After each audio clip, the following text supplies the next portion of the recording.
Bonjour et bienvenue à Ici Vinicieux. On est là aujourd'hui pour vous présenter l'artiste qui monte. Tu peux te présenter pour les spectateurs et les lecteurs d'Ici Vinicieux? Alors je me présente, moi c'est Yanis Kebab, voilà, j'ai 24 ans, j'habite Saint-Fond, limite Vénissieux, là, à côté de Maurice Thorez, et puis je suis comédien, voilà. Tu peux nous dire d'où tu viens un peu, Yanis? Alors moi je viens de Saint-Fond, j'habite au 42 rue Nouvelle d'Escorme, là à côté, pas loin de la mosquée là, et j'habite dans une petite maison sympathique, on est que 3 frères et une sœur, on est 5 dans la famille, et puis voilà quoi. Moi j'habite à l'Arsenal, en bas de Saint-Fond, pendant 13 ans, et puis mon papa un jour a acheté la maison et a déménagé. Qu'est-ce qui a fait que tu veuilles être humoriste, que tu oses monter sur la scène? Voilà, et il faut en vouloir. Ben en fait j'ai toujours été le gars qui fait rire en fait, tu vois. Même par mes potes, j'ai toujours été le bout en train, même la droite à gauche avec eux en vacances, parce que j'ai toujours été le mec qui fait délirer, tu vois. Et puis il y a 2 années de ça à peu près, je suis parti au Marrakech du Rire, ouais, l'année dernière. Au Marrakech du Rire, j'ai assisté, j'étais avec mes collègues et j'étais à la piscine du Sofitel. Il y a un humoriste du Comedy Club qui est venu m'interpeller pendant que je délirais avec mes potes. Il s'appelle Younes, de Younes et Bambi, là. D'ailleurs, je salue fortement. Big up. Et il est venu me voir, il m'a dit écoute, t'es comédien? Je lui ai dit non, bah du tout. Mais tu devrais te lancer, t'as de la répartie, gars, lance-toi. C'est-à-dire le mec qui t'a remarqué quand même, c'est-à-dire déjà t'as une nature comique, c'est-à-dire le mec t'étais pas venu pour, t'étais venu en spectateur. Voilà, ouais. Et il t'a regardé, enfin il t'a sans doute vu et que le mec il a trouvé qu'il y a le charisme, il y a l'humour, il y a quelque chose, il y a un talent. Ouais, justement, ouais, c'était ça. Il y avait mon pote Yassine en même temps, il était là, il lui tannait, il dit je te jure, il fait méchant rire, prends-le, wallah, il fait rigoler, tu verras. Il m'a dit ben vas-y, tu sais, lance-toi, tu vois. Il m'a donné le contact de Bouchra Beno. Bouchra, tu peux nous dire un peu qui c'est Bouchra? Bouchra Beno, c'est une résidente du Jamel Comedy Club, c'est celle qui a les cheveux, des cheveux de malade. Restaurant, hein. Bien choisi. Excuse-moi, j'étais en retard, en fait, j'ai raté le dernier bus. C'est bon, t'as commandé? Oui, je suis en retard, c'est bon. Ben t'avais qu'à venir me chercher toi aussi. Eh, j'espère que t'as pas commandé, hein. Oh, tes enfants, j'en ai marre d'eux. Idriss! Ah, toi aussi, tu peux pas les étiquettes, tu peux pas parler. Avec moi à l'Alger du Rire, elle a fait l'Alger du Rire, elle aussi avec moi, elle a participé. Et elle est résidente au Graines de Star Comedy Club, c'est un café-théâtre familial. C'est au 187 avenue François Pressensé à Villeurbanne. Et ouais, c'est elle qui m'a lancé en fait. Younes il m'a emmené vers elle, il m'a envoyé vers elle. Je suis allé la voir, elle m'a reconnu, elle m'a donné ma chance. Donc voilà. Donc c'est là-bas que t'as débuté, c'est tes premières scènes. C'est mes premières scènes et c'est toujours mes scènes actuellement. Je suis toujours là-bas tous les samedis. Toi spécialement, tu joues à quelle heure? Moi je joue tous les samedis à partir de 21h. Ça, il n'y a pas longtemps, j'ai joué en Algérie, j'ai fait le festival de l'Alger du Rire. Un petit s'il vous plaît. C'était méchant bien, parce que le jour où on m'a dit tu prends l'avion. J'ai réagi que vraiment ils vont en croisière là, s'il te plaît. Moi j'ai pris l'avion, je suis arrivé, c'était Air France, alhamdoulilah, je me suis enregistré, je suis rentré à l'avion. Je suis arrivé à l'hôtesse de l'air, j'ai dit madame s'il vous plaît, j'ai peur de l'avion, on m'a dit dites-moi, j'ai le pilote il va bien, il a bien mangé, il n'est pas en instance de divorce, il n'est pas allé en Syrie, en Afghanistan, il a une barbe jusqu'à où là, il a pris la merde là madame, voilà. Et moi dans l'avion j'avais super peur. Ah, j'ai pas beaucoup de temps là. Dans l'avion j'avais méchant peur. Voilà, j'avais super peur. J'étais comme ça accroché au ciel. J'étais accroché au ciel, j'avais une chifre à côté de moi. Elle m'a dit pourquoi tu as peur? Tu prends tous les jours la voiture et il y a des accidents de la voiture. J'ai dit Khaldi, t'as déjà vu une voiture à disparaître sous un pont ou pas? Je suis arrivé en Algérie super dangereux devant 1500 personnes. Il y avait des femmes voilées. Voilà, je suis dans un stade de foot. Je suis allé à la chicha là-bas. J'ai dit, t'as quoi comme tabac? Il m'a dit, on n'a pas brisé un montre, regarde. J'ai dit, t'as pas Starbucks? Mais je t'ai fait une chicha ou une fusillade après? Ah ouais, dégueulasse. Je me suis fait bannir par une grosse là-bas. Elle m'a dit, embrasse-moi, j'ai pas échappé au l'œil.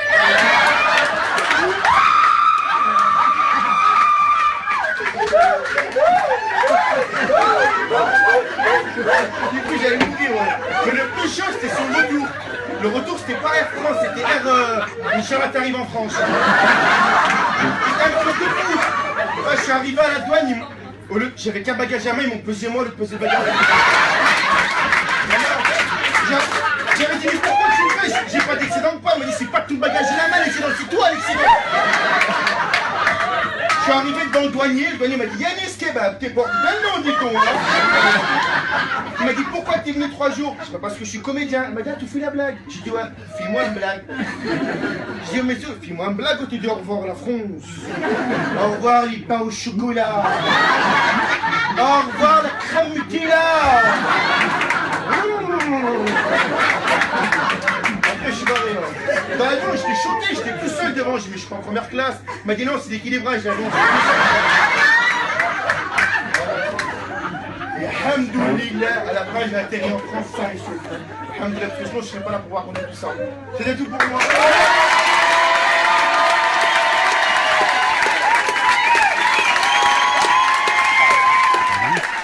En parallèle, tu travailles, tu dois quand même essayer de vivre. Tu fais quel boulot? Ouais, malheureusement, je suis pas encore tout à fait de ça. Je travaille chez ERDF, moi je suis technicien, je suis monteur HTA BT, et je m'occupe du réseau aérien souterrain, et ça fait maintenant 5-6 ans que je suis là-bas, ouais, j'ai fait mon alternance là-bas, et ils m'ont embauché à la suite de mon diplôme. Tu arrives à gérer les deux, c'est-à-dire ton boulot et en même temps essayer de mener ta carrière, tout le travail que ça demande? Ouais, franchement, c'est pas spécialement compliqué. Au début, c'était un peu chaud, mais après, je sais faire la part des choses. Tu sais, t'as le boulot et t'as la scène. Moi, je prends pas la scène comme. C'est pas mon métier, quoi. Tu vois, pour moi, c'est un kiff, tu vois, je veux dire. Après, bon, ça mènera là où ça mènera. Hein, comme on dit, Inch'Allah, on verra, tu vois. Ce que l'avenir me réserve. Moi, je prends ça comme un kiff, et puis voilà, je distingue le boulot de la scène, quoi, tu vois. En dehors de Graines de Star où tu passes de temps en temps, t'as quelle actualité en ce moment? Tu t'es sur d'autres scènes, tu t'es sur un projet Ben, cette année, franchement, ça a bien bougé pour moi. Ça va faire 1 an pratiquement que je fais ça. Putain, 1 an, j'en ai fait des choses, hein, je te jure, ouais, j'en ai fait. J'ai fait le Candidator, je suis arrivé jusqu'en finale du Candidator à Paris. Tu peux préciser, c'est quoi le Candidator? Le Candidator, c'est une sorte de concours où il y a toute la France en fait, ils font des scènes, et à chaque fois ils gagnent le gagnant ils prennent le gagnant de la scène dans la ville où ils sont, tu vois. Donc il y avait Lyon, Paris, Marseille, etc. Après j'ai fait les demi-finales à Paris au Théâtre des Feux de la Rampe avec René Marguetsch, d'ailleurs, c'est lui qui est à l'initiative de tout ça. Et j'ai gagné les demi-finales. Je suis arrivé jusqu'en finale, et en finale, ben, j'ai pas gagné malheureusement, mais bon, pour ma part, pour 1 an, enfin, pour moi, je trouvais que c'était un bon parcours, donc voilà, donc c'était un sacré parcours, donc j'ai fait des connaissances et tout, c'était pas mal, ouais. Franchement, j'ai kiffé, et juste avant ça, j'ai fait l'Alger du Rire aussi. C'est ce que moi j'ai vu sur Facebook. Alors comment ça s'est passé? Comment t'as pu arriver à ce festival? Franchement, c'est le destin. Enfin, c'est un truc de malade. J'y croyais pas moi aussi, hein. C'est Bouchra en fait, elle m'a donné une adresse mail. À la base, je m'étais trompé, c'était pour jouer autre part en Algérie. Et bam, finalement, je reçois un coup de fil 1 mois après. C'est l'Alger du Rire, vous avez été sélectionné pour faire le concours des jeunes talents. Je suis resté sur les fesses. Franchement, je suis tombé par terre. J'ai dit, c'est quoi ce truc? Je suis en Algérie, je te jure. C'était 3 jours de rêve magnifique. Je jouais devant 1500 personnes. Je suis passé à la télé. Tu imagines, sur Canal Algérie, toute ma famille m'ont vu. J'ai été interviewé par le Bled. C'est un truc de malade, genre. Ça devait être chez toi, c'était là. C'était l'euphorie, c'est un truc de... Mon père, il a appelé mon grand-père, il a dit regarde la télé, il a dit regarde l'Algérie. L'équivalence d'équipe d'Algérie chez toi, c'était la même. Ah ouais, c'est comme si j'avais gagné la coupe. Ouais, j'avais gagné la Coupe du Monde là, c'est un truc de malade, là. Franchement, c'était. T'as pu jouer sur scène là-bas? Devant combien de spectateurs? J'ai joué devant 1500 personnes, ouais. Une scène, j'étais au Palais Moufti Zakaria, on était à l'amphithéâtre, 1500 personnes, ouais. T'imagines? En tout, il y avait 8500 personnes dans tout le festival, c'était un truc de fou.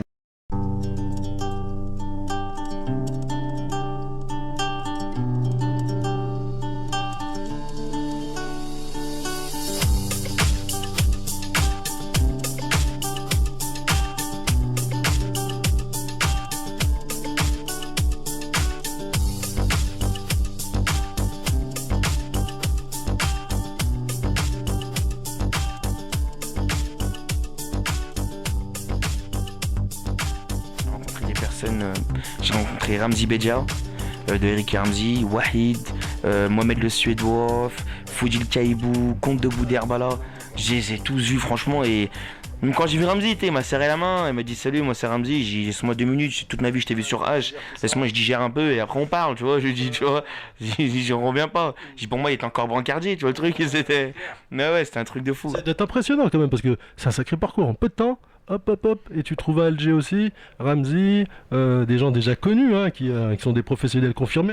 Ouais, franchement, ça s'est enchaîné. Franchement, comme je dis, c'est le mec tout. Ça s'est enchaîné, je sais pas, bam, bam, bam, bam, bam, et ça a fait boule de neige, quoi. Franchement, mais moi, au niveau de ma vie, ça a un peu changé, tu vois.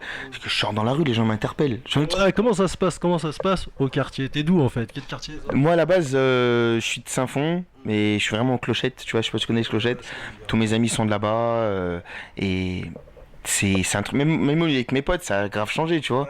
Et quand on bouge ensemble, Les gens prennent des photos avec moi. Quand je sors, les gens ils me reconnaissent à la part, ils prennent des photos. J'étais à Lille. À Lille, ils m'ont reconnu. À Marseille. Tu te dis, quand même, ça prend une tournure, tu vois. Et ouais, tu te dis, oui, c'est gênant. Des fois, tu te dis, tu vois, des fois, j'étais avec ma mère une fois. Comment tu le gères, ça, justement? Voilà, Ben, tu sais, pour moi, je me dis, c'est que du bénéf, c'est que du bon, tu vois. C'est que du bonus, tout ça. Donc, je kiffe, je prends des photos. Au début, c'était chelou, tu vois, j'avais honte, mais après, tu prends un certain goût, tu vois, certain plaisir à. Mais tant mieux, c'est-à-dire qu'au moins, je fais rire. C'est une certaine reconnaissance envers ce que je fais, tu vois. Je me dis que je fais rire. Tu dis, les gens, ils kiffent ce que je fais. Franchement, c'est du plaisir aux gens. C'est du plaisir aux gens. Tu te rends compte que j'ai le pouvoir de faire rire les gens. Il y a des personnes, il y a une personne une fois, franchement ça m'a choqué, enfin ça m'a ému, elle est venue me voir. Il m'a dit écoute cousin, j'ai passé une journée de merde, je suis venu te voir, pendant un quart d'heure j'ai oublié mes soucis. Il m'a dit. Sacré. Et j'étais content, ça m'a fait plaisir, tu vois, ça m'a fait plaisir. Après, il y a même des personnes qui sont venues me voir, m'ont dit j'avais une hernie discale, tu me l'as réveillé, tu vois, tellement ils ont rigolé. Ça veut dire que, tu vois, je fais rire, tu vois, ça marche, et c'est hyper plaisant, tu vois, c'est hyper plaisant. C'est les pozos. Non. Frère. Vas-y, ok. Allez, salam, frère. Ouais, salam, gros.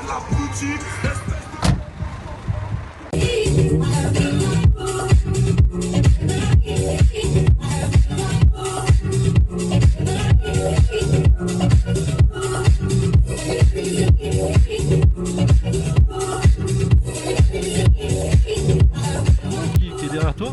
Ouais, franchement, j'ai grave du monde. J'ai ma famille déjà, mon père. Tu te rends compte que j'ai mon papa, il a fait Facebook à cause de ça.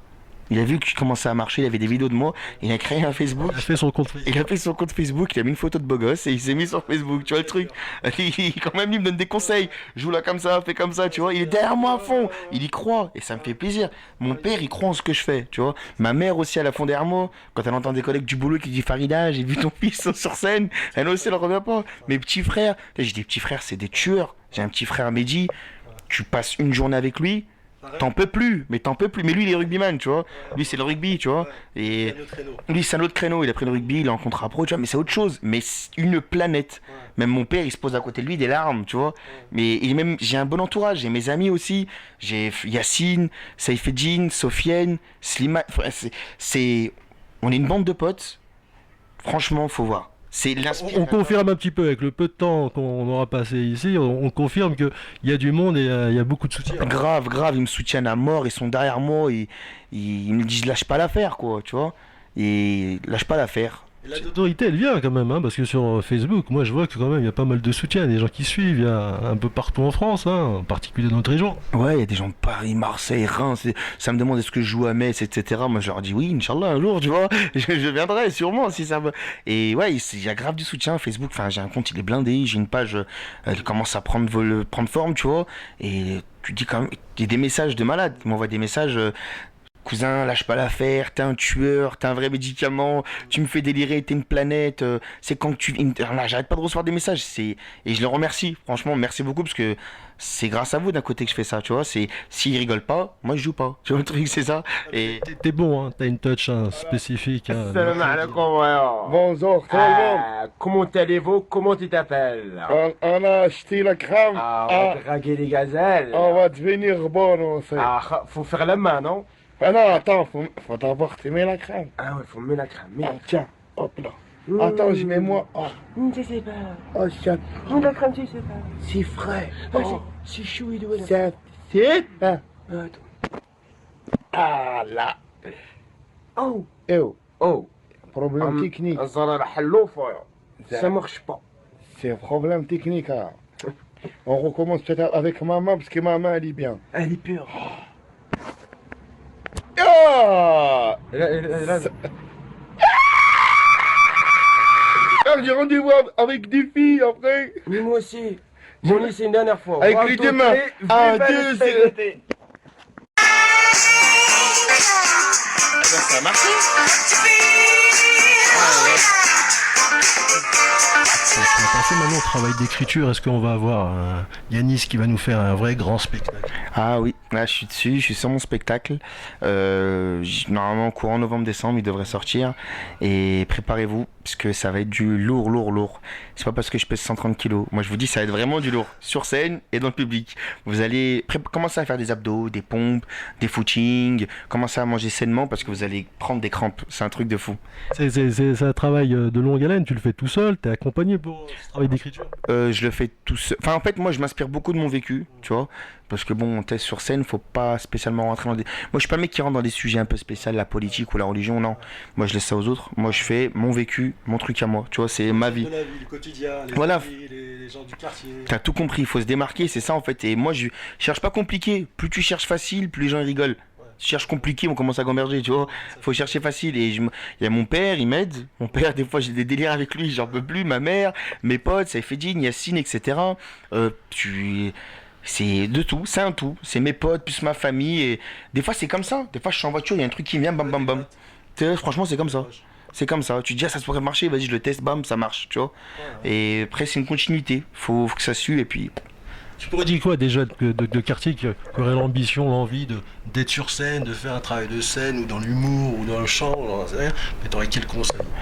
Franchement, les gars, faut croire en ses rêves. Lâchez pas l'affaire. Donnez-vous à fond. Faut dire la vérité, dans les quartiers, il y a du potentiel de fou. Que ce soit dans le foot, dans l'humour, dans la musique, dans quoi que ce soit, on aggrave du potentiel. Et lâchez pas l'affaire. Faut croire en ce que vous faites. Et allez-y, foncez, prenez la vie comme elle vient, ouvrez les portes qu'on vous ouvre. Et puis franchement, lâchez pas l'affaire. Tout ce que je veux dire, c'est d'un claquement de doigts, ça peut tout basculer. Et tout ce que j'ai à dire, c'est ça. On est convaincu de ça parce qu'on est convaincu que c'est dans les quartiers se fait la mode, c'est là dans les quartiers qu'il y a la tendance. Et on est certain que t'es dans la tendance de l'humour. Yanis, on te remercie de nous avoir accueillis gentiment ici. On espère le meilleur pour toi. On peut te laisser la parole. Tu peux t'adresser aux Vénitiens, à ceux qui suivent ici Vénitieux. Ils sont de Vénitieux, mais aussi de partout ailleurs en France. Big up à tous, merci à tout le monde, merci de votre soutien, merci à gros big up à tout le monde, Vénissieux, Saint-Fond, Lyon, toute la France, et lâchez pas l'affaire, et merci à toi, parce que c'est grâce aussi à des personnes comme vous qu'on arrive à avancer, qu'on arrive à se faire une certaine notoriété, et c'est un tout en fait, c'est un travail d'équipe, faut qu'on se serre les coudes, c'est que comme ça qu'on avance dans la vie, c'est en se serrant les coudes, et à la prochaine, Inch'Allah. Inch'Allah, merci Yanis. Au plaisir.